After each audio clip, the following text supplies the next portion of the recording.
এখন বাজে ভোর 6:45। প্রতিদিনের মতনই সাংসারিক কাজ নিয়ে চলে এলাম।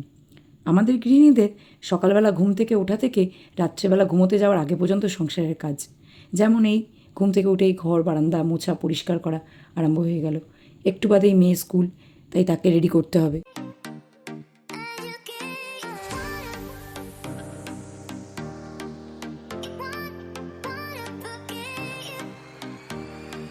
এইদিকে আমার কুটু রেডি। ওকে রেডি করে দিয়ে স্কুলে পাঠানো পর্যন্ত যেন একটা বড় যুদ্ধ চলে। আমার সারাদিনের মধ্যে সবথেকে গুরুত্বপূর্ণ কাজটা হয়ে গেল কুটুকে স্কুলে পাঠানো।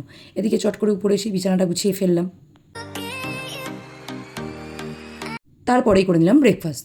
তারপরে সংসারের সমস্ত কাজ করে নিলাম স্নান। এদিকে রান্নাবান্নাও কমপ্লিট, সেই সব ক্লিপগুলো আমার কিচ্ছু তোলা হয়নি।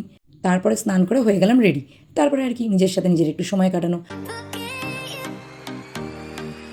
আর আজ লাঞ্চে করেছিলাম খিচুড়ি, লাবড়া আর বেগুনি। যেহেতু আজ বৃহস্পতিবার, তার উপরে মেঘলা মেঘলা ওয়েদার।